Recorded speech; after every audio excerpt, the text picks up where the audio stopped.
తెలుగు జాతి స్వర్ణ యుగం కోసం, తెలుగు ప్రజల ఆత్మ గౌరవం కోసం, స్వచ్ఛమైన ప్రజాపాలన కోసం, తెలుగు జాతిని నెంబర్ 1 చేయడం కోసం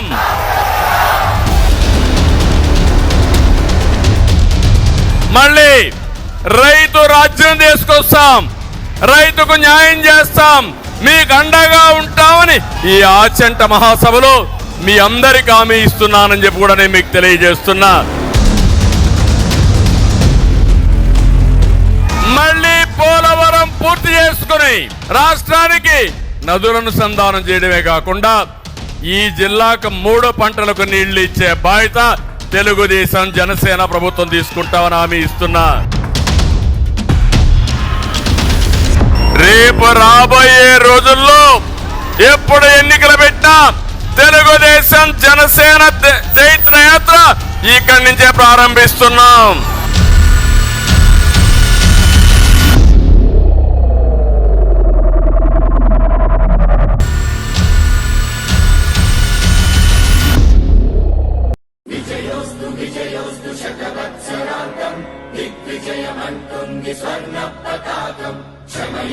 జయతే సద్గుణోపేతం చంద్రన్న కీర్తికి శుభమస్తు నిత్యం.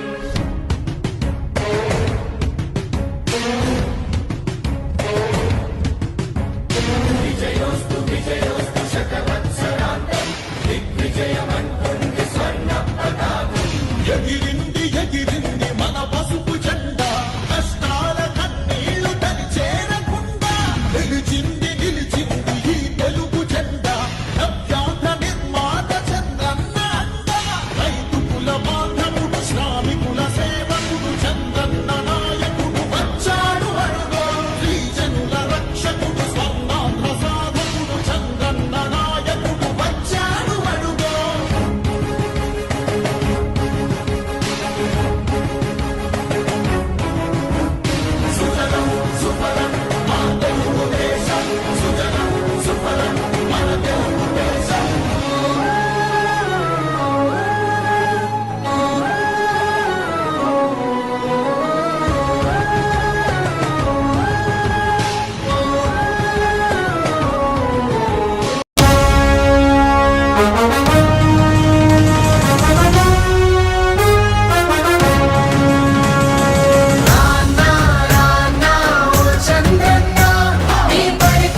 గోడి వెలుగు నీవేవో మా చంద్రన్నో, మీ విలువేంటో ఇప్పుడే మాకు తెలిసిందన్నా.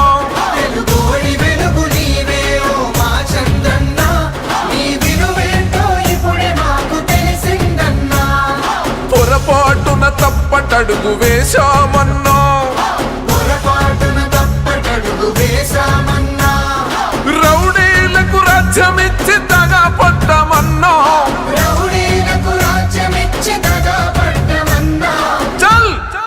ఒక్కడే వేల సైన్యమై అన్నావో చంద్రన్న. గట్టి రెప్పలా మమ్ము కాచినవు, మా ధైర్యం నీవన్నా. మేము 6 కోట్ల మంది ఆంధ్రులం, చంద్రన్న వెంట రామదండులం. తెలుగు తల్లి మీద మట్టు పెట్టినం, నీ గెలుపు దాకా గలుపు తీర్చుకో. తెలుగు తల్లి మీద మట్టు పెట్టినం, నీ గెలుపు దాకా గలుపు తీర్చుకో. తెలుగోటి వెలుగు నీవు ఓ మా చంద్రన్నో, మీ విలువేంటో ఇప్పుడే మాకు తెలిసిందన్నో.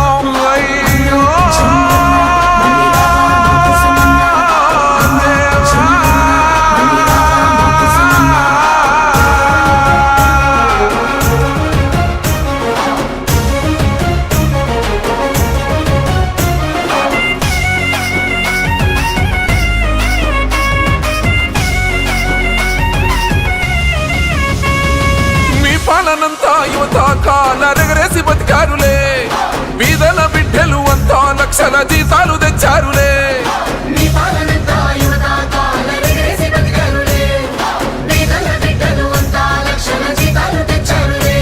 ఈ ఎముడి పాలన వచ్చాకనే వలసలు వెళ్ళిపోయారే, మొండి గోడల మధ్యన పాపం ముసలోళ్ళంతా మిగిలారే.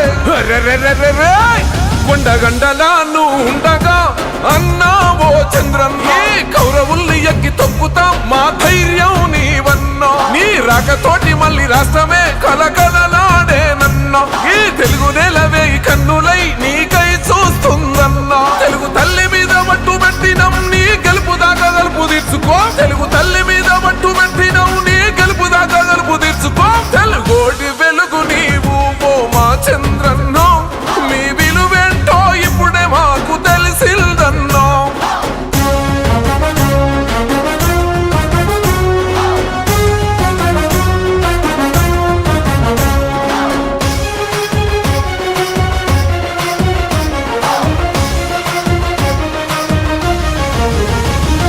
వట్టి చేతులతో రాష్ట్రాన్ని ఇస్తున్న కష్టాలు పడ్డావులే దిక్కుతోచని ఆంధ్రుల కై ఉక్కు మనిషల్ల నిలిచావులే ఒట్టి చేతులతో రాష్ట్రాన్ని ఇస్తున్న కష్టాలు పడ్డావులే దిక్కుతోచని ఆంధ్రులకై ఉక్కు మనిషిని నిలిచావులే 40 ఏళ్ళ నీ అనుభవమే మాకే ఊపిరి పోసిందే ముళ్ళ మీద నువ్వు నడిచి రాజధానికి రంగులు పూసావే అర్రే అర్రే అర్రే అన్నపూర్ణ ఆంధ్ర మాతని నీ భుజములు మోసాయే 6 కోట్ల ఈ ఆంధ్రుల తొలి పొద్దై పొడిచావే ఈ చక్కని పాలన చెంతలో మేమంతా ఎదగాలే ఈ చంద్రుని చల్లని నీడలో అభివృద్ధి జరిగేలే తెలుగు తల్లి మీద మట్టు పెట్టినం నీ గెలుపు దాకా గలుపు తీర్చుకో పసుపు జెండా పండుగ సాక్షిగా తెలుగు దేశం గెలిపే ఖాయమే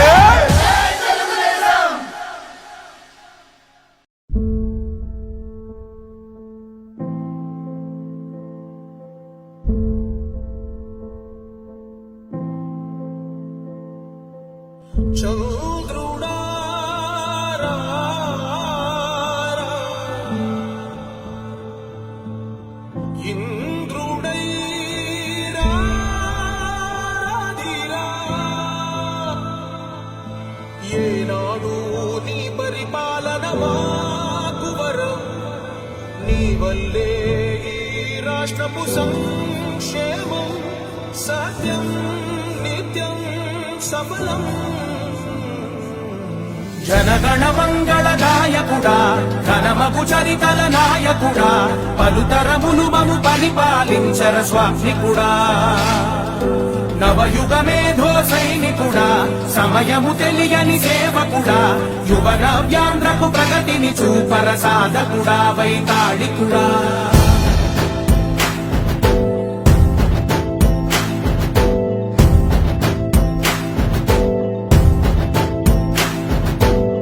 ప్రతి ఇల్లు నిన్నే నిన్నే పిలిచింది ప్రతి గడప నీకే స్వాగతమంటోంది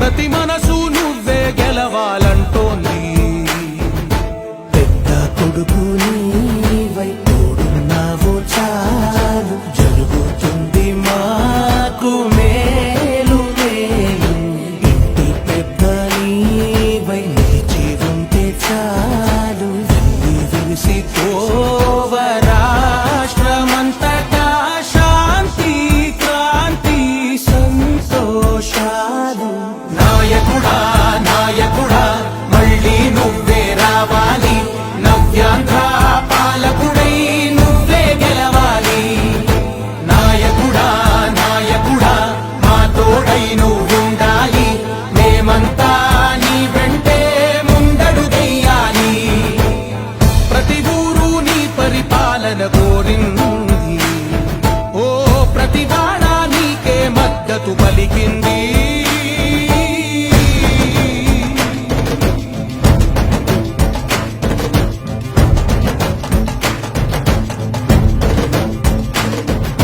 విధి లేక ఏ నిధి లేక విడిగా కదిలిన రాష్ట్రాన్ని శూన్యం నుంచి నేను అడుగుతున్నా మా తమ్ముళ్ళని, ఏం తమ్ముళ్ళు జనవరిలో క్యాలెండర్ అన్నాడా?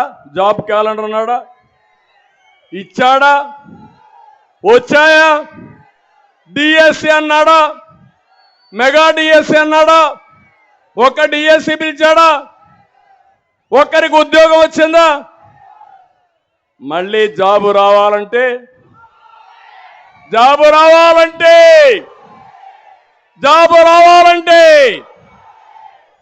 తమ్ముళ్ళు, నేను ఇండస్ట్రీ తీసుకొచ్చా. అమర్ రాజా బ్యాటరీ పారిపోయింది తెలుసు కదా మీకు అందరికీ. జాకీ కంపెనీ బెదిరిపి పారిపోయింది తెలుసు కదా మీకు. పక్కనే అనంతపూర్లో కియా మోటార్ తీసుకొచ్చా నేను. కొన్ని వందల మందికి ఉద్యోగాలు వచ్చాయి, సంపద వచ్చింది, ఆస్తులు విలువ పెరిగాయి. దుర్మార్గుడు వచ్చాడు, అక్కడొచ్చే యాంక్చరీ ఇండస్ట్రీస్ అన్ని పారిపోయే పరిస్థితికి వచ్చింది. ఇవే కాదు, ఈరోజు మీరు చూస్తే నేను ఆ రోజు రాయలసీమలో ఎలక్ట్రానిక్ హబ్గా తయారు చేయాలని తిరుపతి కేంద్రంగా టీసీఎల్ కానీ, హీరో మోటార్స్ కానీ, జోహో కానీ, సెల్కాన్ కానీ, కార్బన్, డిక్సన్ ఇలాంటి కంపెనీని తీసుకొచ్చా. ఆటోమొబైల్ హబ్గా తయారు చేయాలని అపోలో టైర్స్ని, హీరో మోటార్స్ని, కియా మోటార్స్ని తీసుకొచ్చా. ఇప్పుడు ఏమన్నా ఒక్క ఇండస్ట్రీ వచ్చేట ఎక్కడన్నా పేపర్లో చదివారా మీరు? ఉద్యోగాల్లో బాగా రాణించాలంటే మంచి చదువు రావాలి మీకు. తిరుపతిలో ఐఐటి తెచ్చాను, తిరుపతిలో ఐసీఆర్ తెచ్చాను రాయలసీమ కోసం. అనంతపూర్లో సెంట్రల్ యూనివర్సిటీ తీసుకొచ్చాం, కర్నూలులో ఉర్దూ యూనివర్సిటీ, త్రిబుల్ ఐటీ తీసుకొచ్చిన ఘనత తెలుగుదేశం పార్టీదని చెప్పి కూడా నేను మీకు తెలియజేస్తున్నా. నేను అడుగుతున్నా, ఒక్క ఫ్యాక్టరీ రాకుండా, ఒక్క తమ్ముడికి ఉద్యోగం ఇవ్వకుండా, ఇటీవల ఆల్ ఇండియా లెవెల్లో మనం చూస్తే నిరుద్యోగంలో 24% ఆంధ్ర వాళ్ళే ఉన్నారు, మన వాళ్ళ పిల్లలే ఉన్నారు. లాస్ట్లో మనం ఉన్నాం. నేను అడుగుతున్నా, మీకు రోషం లేదా? ఎఫ్డిఐలో ఎక్కడికో వెళ్ళిపోయాం. మళ్ళీ యువతకు పిలిపిస్తున్నా, తమిళ్ళు 90 రోజులు 3 నెలలు సైకిల్ ఎక్కండి, తెలుగుదేశం జనసేన జెండా పట్టుకోండి, ఊరూరు తిరగండి, ప్రజా చైతన్యం తండి, మీ భవిష్యత్తు నా గ్యారంటీ. సిద్ధమా మీరు? ఈ జగన్మోహన్ రెడ్డి రాయలసీమకు ఒక్క ప్రాజెక్టు కట్టాడా అని మిమ్మల్ని అడుగుతున్నా. చెప్పే ధైర్యం వైఎస్ఆర్ కాంగ్రెస్ కుందా అని మిమ్మల్ని అడుగుతున్నా.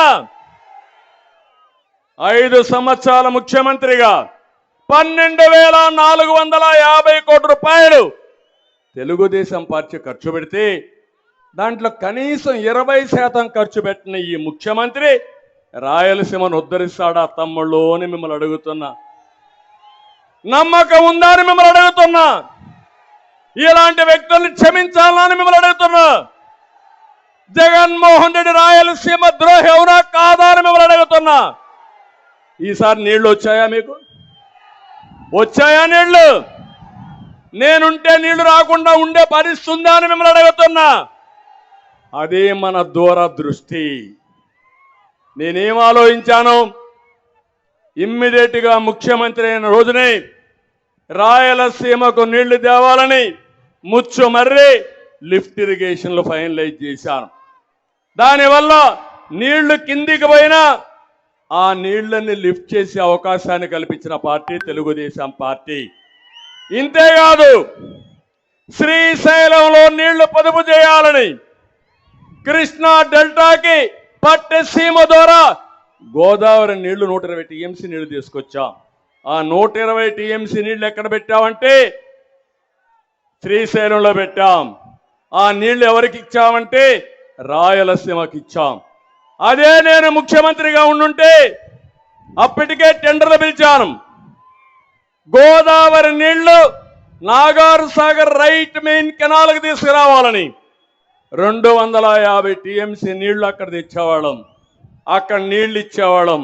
ఆ నీళ్లు కూడా శ్రీశైలం ఉండేటివి. అంటే దగ్గర దగ్గర 350 టీఎంసీ నీళ్లు రాయలసీమకి ఇవ్వాలని నా కళ, నా ఆలోచన. అది వచ్చుంటే కరువు అనే మాట ఉండేది కాదు. ఆ తర్వాత ఆలోచించాను, గోదావరి నీళ్లు నేరుగా నాగార్ సాగర్ దగ్గర తీసుకొచ్చి అక్కడి నుంచి నల్లమలై అడవుల్లో ఒక టన్నల్ కొట్టి నేరుగా బనకచెర్లకు తీసుకురావాలనేది నా ఆలోచన, అది నా దూరదృష్టి. గోదావరి నీళ్లు బనకచెర్ల, గేట్వే ఆఫ్ రాయలసీమ. అక్కడి నుంచి అందరినీ పోతాయి, తెలుగు గంగ పోతుంది, ఎస్ఆర్బిసికి పోతుంది, కేసీ కెనాల్కి పోతుంది, రాయలసీమ సస్యశ్యామలం అవుతుంది. అది నా కళని మీ అందరికీ తెలియజేస్తున్నా. ఇక్కడ ఈ జిల్లాలో 365 కోట్లతో జైన్ ఇరిగేషన్కి నేను శ్రీకారం చుట్టాను. అది వస్తే ఏవైనా మొక్కలు కావాలంటే పెంచడం, ఫుడ్ ప్రాసెసింగ్ పెట్టడం, అవన్నీ వచ్చేటివి. దాంతో అతను వస్తానే దాన్ని తరివేశాడు. ఇంకో పక్కన నందికొట్కూరులో 650 కోట్ల రూపాయలతో మెగా సీడ్ పార్క్ ఎస్టాబ్లిష్ చేశాను. అది కానొచ్చుంటే ఈ కర్నూలు జిల్లా ప్రతి రైతు విత్తనాలు పండించేవారు, ప్రాసెసింగ్ అయ్యేది. ప్రపంచానికి మొత్తం విత్తన సరఫరా కేంద్రంగా ఈ నంద్యాల జిల్లా ఉండేది. దాన్ని పుణ్యం కట్టుకున్నాడు. ఇంకో పక్క మీరు చూస్తా ఉంటే ఎమ్మిగనూరులో టెక్స్టైల్ పార్క్ కోసం నేను ఆ రోజు శాంక్షన్ చేస్తే అది కూడా పోయింది. ఇంకో పక్క ఇక్కడే ఓర్వకల్లో 15 నెలల్లో ఒక ఎయిర్పోర్ట్ నిర్మాణం చేసిన ఘనత తెలుగుదేశం పార్టీది. అక్కడే ఓర్వకల్లు ఇండస్ట్రియల్ టౌన్షిప్ కూడా ఎస్టాబ్లిష్ చేశాం. ఒక స్టీల్ ప్లాంట్ కూడా వచ్చింది. అదే నేనుంటే కర్నూలు ఒక పారిశ్రామిక వాడగా హబ్గా తయారయ్యేది. ఈరోజు మా తమ్ముళ్ళు మెగా డిఎస్సి కావాలి అని మా తమ్ముడు ప్లే కార్డ్ పెట్టుకొని వచ్చాడు. ఆ విషయం కూడా నేను మాట్లాడతా. ఇంకో పక్క ఇక్కడనే 6000 మెగావాట్లతో సోలార్ పార్క్ ఎస్టాబ్లిష్ చేశాను. అది ప్రపంచంలోనే అతిపెద్ద సోలార్ పార్క్ ఇది. ఈ సోలార్ పార్క్ వల్ల కరెంటు ఛార్జీలు తగ్గుతాయి. దానివల్ల ఈ ప్రాంతం సస్యశ్యామలం అవుతుందనే ఉద్దేశంతో దీనికి నేను శ్రీకారం చుట్టాను. అక్కడే ఆగిపోయే పరిస్థితి వచ్చింది. నేనెప్పుడు కూడా దూరదృష్టితో ఆలోచిస్తాను, ఒక విజన్తో ముందుకు పోతాను. జగన్మోహన్ రెడ్డి ఎప్పుడు కూడా ఒక పాయిజన్ మారిగా, ఒక స్నేక్ మారిగా ఇతను ప్రతి ఒక్కరిని కుట్టి మీ జీవితాలతో ఆడుకునే పరిస్థితి. మనం రాయలసీమకు వద్దాం. నేను అడుగుతున్నా, ఈ రాయలసీమకు అన్ని వనరులు ఉన్నాయి. నేను కూడా ఈ రాయలసీమలోనే పుట్టా, చిత్తూరులో పుట్టా. ఇది నాకు గర్వ కారణం. ఒకప్పుడు రాయలసీమ రతనాల సీమ, తర్వాత రాయలసీమ రాళ్ల సీమగా తయారు చేశారు. ఏంటి ఇక్కడ తక్కువ? మనకు అన్ని వనరులు ఉన్నాయి. ఈరోజు ఒక విషయం చూడండి, మొట్టమొదటిసారిగా రాయలసీమకు న్యాయం చేసిన వ్యక్తి రాళ్ల సీమ కాదు, ఇది రతనాల సీమకు నాంది పలకాలని ఇరిగేషన్కు ప్రాధాన్యత ఇచ్చిన ఏకైక నాయకుడు నందమూరి తారక రామారావు గారు. ఆ మహాయుగ పురుషుణ్ణి మనం ఆలోచించుకోవాల్సిన అవసరం ఉంది. ఆ రోజు కృష్ణా జలాలు రాయలసీమ కొద్దిగానే వచ్చేటివి, కానీ మిగులు జలాలన్నీ రాయలసీమకు తేవాలని, తెలుగు గంగ చెన్నైకి నీళ్లు పోవాలంటే నా రాయలసీమకు ఇచ్చిన తర్వాతని చెన్నైకి పోతాయని కాలువలు ఏర్పాటు చేసిన వ్యక్తి నందమూరి తారక రామారావు గారు అని చెప్పి నేను మీకు తెలియజేస్తున్నా. అక్కడి నుంచి మీరు చూస్తే ఇప్పుడు ఒకే ఒక విషయం మీరు గుర్తుపెట్టుకోవాలి, రాయలసీమకు నీళ్లుంటే రత్నాలు పండుతాయి, హార్టికల్చర్ హబ్గా తయారవుతుంది. అదే సమయంలో బాగా చదివిస్తే ఈ పిల్లలు ప్రపంచాన్ని జయించే శక్తి మన పిల్లలకుంది. దాని తర్వాత ఎక్కడికక్కడ ఇండస్ట్రీస్ తెస్తే వేరే ప్రాంతానికి పోవాల్సిన అవసరంలా ఇక్కడే ఉద్యోగాలు వస్తాయి. నేను ఒకటే హామీ ఇస్తున్నా, మళ్ళీ మన పిల్లలకు ఉద్యోగాలు మన ఊర్లో చేసే విధంగా, అవసరమైతే బయట వాళ్ళు వచ్చి ఇక్కడ ఉద్యోగాలు చేసే విధంగా నేను తయారు చేస్తా. రాయలసీమకు ఇంకొక అడ్వాంటేజ్ ఉంది. ఒక పక్క బెంగళూరు, అనంతపూర్కి దగ్గర, కర్నూలు, హైదరాబాద్ దగ్గర, ఇంకో పక్క చెన్నైకి దగ్గరగా సత్యవేడు ఉంటుంది, చిత్తూరు జిల్లా ఉంటుంది. ఈ గాని ఉపయోగించుకుంటే ఎక్కడికో వెళ్ళిపోతాం. నేను ఆ రోజు ఆలోచించాను. ఇంకో పక్క ఏదైతే రోడ్లు, మౌలిక సదుపాయాలు, ఈరోజు ఈ రోడ్లు ఉన్నాయి. ఒకప్పుడు మీ ఊరికి రావాలంటే రోడ్డు కూడా సరిగా ఉండేది కాదు. ఈరోజు మీరు చూస్తున్నారు, నేషనల్ హైవేస్ వచ్చాయి, విమానాశ్రయాలు వచ్చాయి. ఈరోజు మీరు చూస్తే ఇక్కడే కర్నూలుకి ఓర్వకల్లో ఒక విమానాశ్రయం కట్టాం, కడప విమానాశ్రయాన్ని రన్వే పెంచాం, తిరుపతి ఇంటర్నేషనల్ ఎయిర్పోర్ట్ చేశాం. ఇవన్నీ చేసిన పార్టీ తెలుగుదేశం పార్టీ అని మరొక్కసారి మీ అందరికీ తెలియజేస్తున్నా. ఇంకో పక్క ఇరిగేషన్ మీరు ఒకసారి చూస్తే, నేను వచ్చిన తర్వాత ముచ్చుమర్రి, సిద్ధాపురం, పులకుర్తి, గోరకల్లు ఇవన్నీ పూర్తి చేశాం. పూలికనుమ, అవుగు టనల్ని పూర్తి చేశాం. అలగనూరు నీళ్లు లీక్ అవుతున్నాయి, దానికి కావాల్సింది 2 కోట్లు ఇస్తే ఆ నీళ్లు నిలిచేది. 5 ఏళ్ళు అయింది, ఆ 2 కోట్లు ఇవ్వలేక అది 20 కోట్లు అయింది. నీళ్లు నిలిపే పరిస్థితి లేదు. అది అసమర్థ పాలన. తెలుగుదేశం వస్తానే 1 సంవత్సరంలో లేకపోతే 6 నెలల్లో అలగనూరు రిపేర్ చేసే బాధ్యత తెలుగుదేశం పార్టీ తీసుకుంటాం.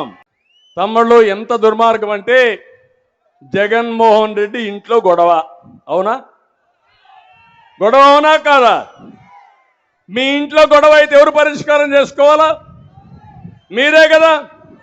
మనకేం సంబంధం? నువ్వే కదా ఆ రోజు చెప్పావు. నువ్వు జైల్లో ఉంటే పాపం షర్మిల గారు ఏం చెప్పారు?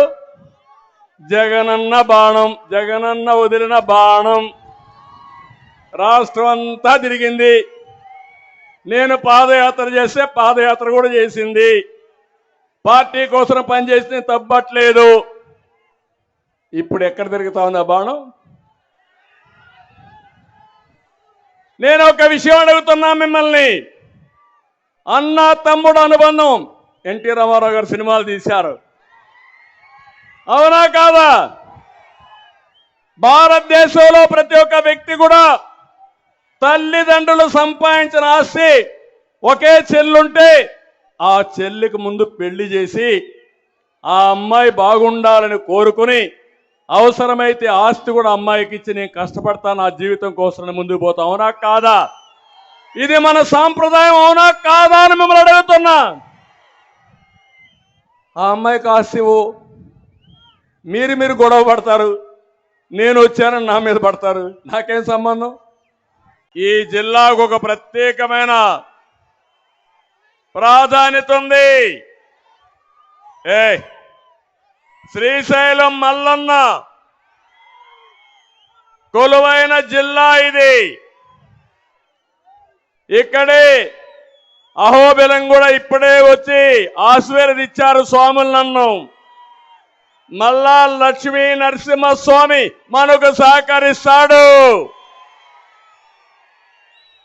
బ్రహ్మంగారు కాలజ్ఞానం రాసింది కూడా రవ్వల కొండ ఇక్కడే పక్కనే. బ్రిటిష్ వారి గుండెల్లో రైళ్లు పరిగెత్తించిన ఉయ్యాలవాడ నరసింహారెడ్డి ఈ పుణ్యభూములనే పుట్టాడు. ఇక్కడ ప్రధానమంత్రి అయ్యి పివి నరసింహరావు గారు పార్లమెంట్ మెంబర్గా మీరు ఎంపిక చేస్తే ఈ జాతికి, ఈ దేశానికి దిశ నిర్దేశించి ఆర్థిక సంస్కరణలకు నాంది పలికారు. ఆ ఆర్థిక సంస్కరణలు దేశానికి ఈరోజు ముందు చూపుతూ ముందుకు పోయే పరిస్థితికి వచ్చాం. ఈరోజు ఒక విషయం మీరు గుర్తుపెట్టుకోండి. ఆ రోజు పివి నరసింహరావు గారు ప్రారంభించినటువంటి ఆర్థిక సంస్కరణని సమర్థవంతంగా అమలు చేసిన పార్టీ తెలుగుదేశం పార్టీ. ఈరోజే మీరు చూస్తే ఎన్టీ రామారావు గారు మొట్టమొదటిసారిగా ప్రభుత్వాన్ని ఏర్పాటు చేసింది జనవరి 9వ తారీఖున. అదే రోజు ఇక్కడ మీటింగ్ పెట్టుకున్నాం. అంటే తెలుగు ఆత్మ గౌరవం పుట్టిన రోజు ఇది. ఎన్టీ రామారావు గారు ముఖ్యమంత్రి అయిన రోజు ఇది. తెలుగు జాతికి దశ దిశ నిర్దేశించిన రోజు ఈ పండగ రోజు అని చెప్పి కూడా నేను మీకు తెలియజేస్తున్నా. ఇదే సమయంలో ఇక్కడ భూమా నాగిరెడ్డి కూడా ఈ రోజే పుట్టాడు.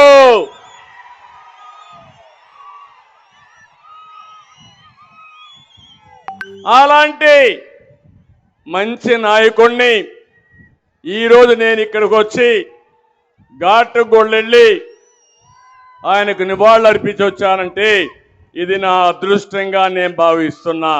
దీనికి ఒక సామెత చెప్తాను, ఒక చిన్న కథ మీ అందరికి ఆలోచించుకోవాలి. మీరు కూడా ఒకప్పుడు ఇనుంటారు కానీ మర్చిపోయి ఉంటారు. భస్మాసుడు ఉండేవాడు, జ్ఞాపకం ఉందా అందరికీ?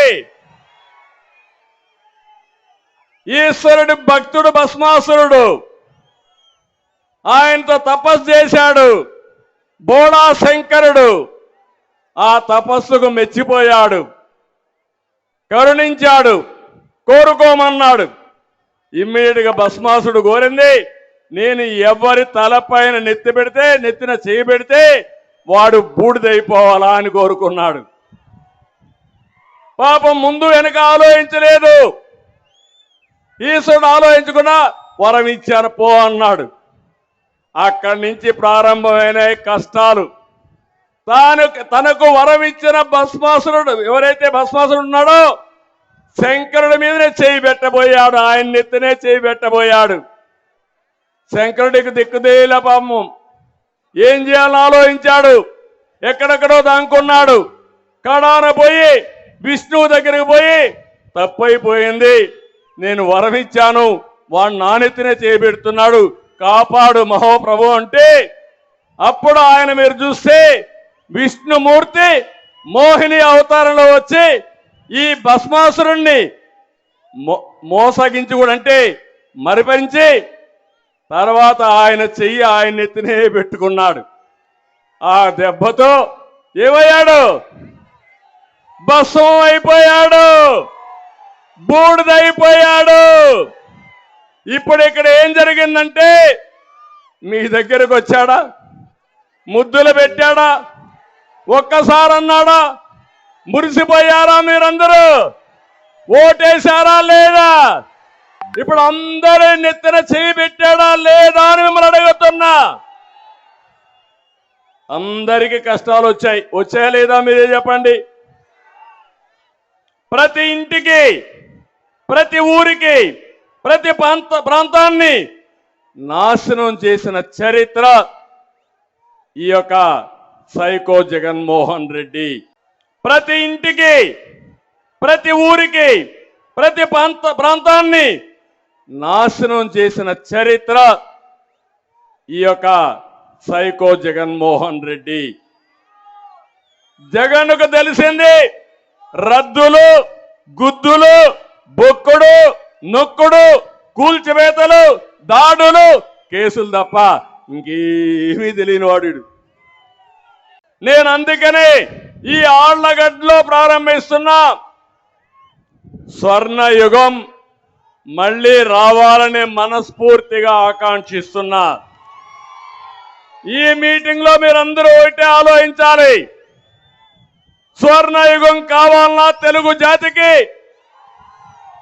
లేకపోతే రాతి యుగం కావాలన్నా వైఎస్ఆర్ కాంగ్రెస్ పార్టీ పాలనలో? స్వర్ణ యుగం కావాలంటే చేలు పైకెత్తండి.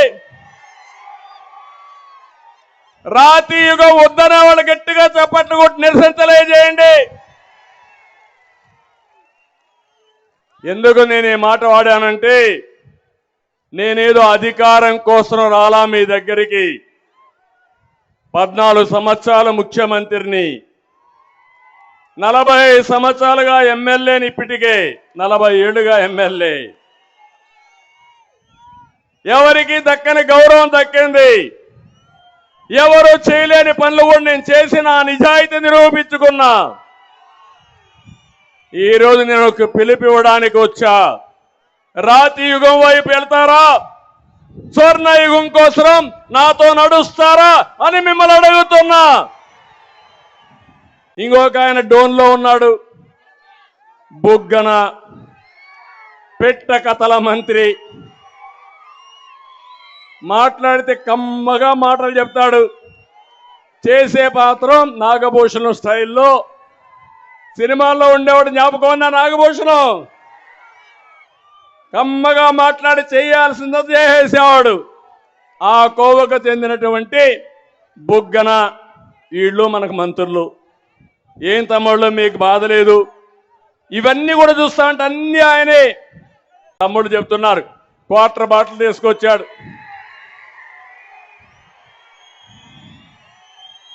ఏం తమ్ముడు, ఒకప్పుడు 60 రూపాయలు అవునా కాదా? ఇప్పుడు 250 రూపాయలు అవునా కాదా? ఈ 200 రూపాయలు ఎవడికి పోతున్నాయి? జలగన్నకు పోతున్నాయి. జలగన్న, జలగ మార్గం మీ రక్తాన్ని తాగే జలగన్న భరిస్తారా అని మిమ్మల్ని అడుగుతున్నా. వదిలిపెడతారా అని మిమ్మల్ని అడుగుతున్నా. మద్యపాన నిషేధం అన్నాడా లేదా? మాట తప్పాడా లేదా? తమ్ముళ్ళు, ఇక్కడికి వస్తే మీ ఎమ్మెల్యేలు ఉన్నారు. ఇక్కడ ఆళ్లగడ్డ పాపం ఎమ్మెల్యే ఎప్పుడు బిజీ బిజీ బిజీ. ఆయన పేరే విజేంద్ర రెడ్డి. దేనికి బిజీ? అన్నం తినడం మానేశాడు. ఆయన తినేది ఇసుక, ఎర్రమట్టి, అక్రమ బియ్యం, ఇవే తింటున్నాడు ఆయన. ఈయన మార్చే ధైర్యం ఆ జగన్మోహన్ రెడ్డికి లేదు. ఇక్కడ చూస్తే ఆళ్లగడ్డలో భూమా నాగిరెడ్డి ఒక బస్ షెల్టర్ కడితే అది కూడా డ్రైనేజ్ ఉందని అది కూడా పూర్తి చేసి వీళ్ళు ఇష్ట ప్రకారం అన్యాక్రాంతం చేశారు. నంద్యాలలో ఆడొక ఎమ్మెల్యే ఉన్నాడు, సండే ఎమ్మెల్యే. సండే మాత్రం ఉంటాడు. ఆయన మొత్తం నంద్యాలంతా అయిందే. నేషనల్ హైవే మీద మీరు చూశారు, అక్కడ ఇష్టానుసారంగా నంద్యాల జమ్మలమడుగు నేషనల్ హైవేలో 167 అష్ట వంకర్లు తిప్పి రోడ్డంతా ఆయన రేట్లు పెంచుకున్నాడు. ఆయన ఒక ఎమ్మెల్యే. ఇంకొక ఆయన ఉన్నాడు పాండ్యంలో. ఆయన పెద్ద గొప్ప నాయకుడు, కరప్షన్ కింగ్. ఆయన మామూలు కాదు. ఎవరన్నా మాట్లాడితే ఇంకా వాళ్ళ కథే లేదు. ఆయన చూస్తే జగన్నాథ గట్టును కూడా మింగేశాడు. అంత గొప్ప అతను. కేజీఎఫ్ కర్నూలు గ్రావెల్ ఫీల్డ్గా మార్చేశాడు. 500 ఎకరాలు జగన్నాథ గట్టుని త్రిపుల్ కళాశాల, ప్రభుత్వ క్లస్టర్ యూనివర్సిటీ అన్ని కూడా కేటాయించిన భూములన్నీ కొట్టేసే పరిస్థితికి వచ్చాడు. ఇంకొక ఆయన శ్రీశైలంలో ఉన్నాడు, శిల్ప. వాళ్ళకి దారాదత్తం చేశారు ఈ జిల్లా. ఇక్కడ కూడా వెంచరే వేశాడంట. వెంచర్ల శిల్ప. ఎక్కడ వెంచర్ కనపడిస్తే ఆయన కన్నుపడుతుంది. ఇంకా ఈయనందరూ వీళ్ళంతా కూడా ప్రజాసేవకురాల. మిమ్మల్ని దోచుకోవడానికి వచ్చారు, మీ అవకాశాలు కొల్లగొనడానికి వచ్చారు తప్ప మీకు న్యాయం చేయడానికి కాదని మరొకసారి తెలియజేస్తున్నా. బనగానపల్లి ఈయన ఇంకొక సోదరుడు బ్రహ్మం గారు రాసిన కాలజ్ఞానం రాసినటువంటి రవ్వల కొండ కూడా మింగేశాడు ఈ బకాసురుడు. ఏమనాల తమ్ముళ్ళు వీళ్ళందరినీ?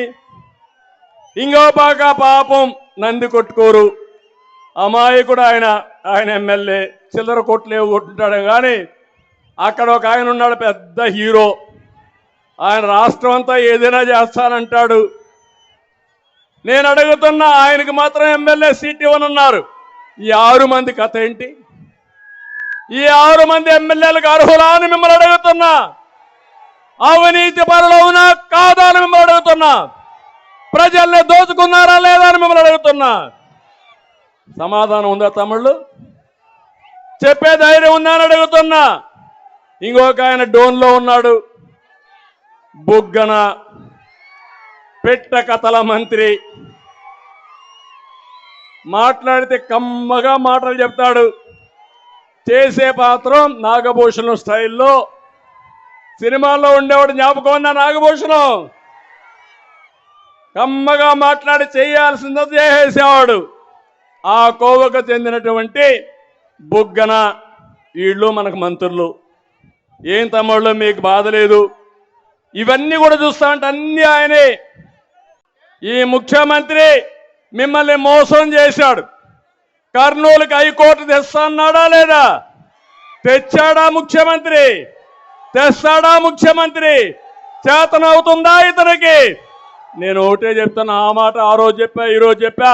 కర్నూలుని ఒక మంచి నగరంగా, ఇండస్ట్రియల్ హబ్గా తయారు చేసి హైకోర్టు బెంచ్ తెచ్చే బాధ్యత తెలుగుదేశం పార్టీది. అంగన్వాడీ వర్కర్స్ అందరికీ ఒకటే హామీ ఇస్తున్నా, మీ జీవితాలతో ఈ ముఖ్యమంత్రి ఆడుకుంటున్నాడు.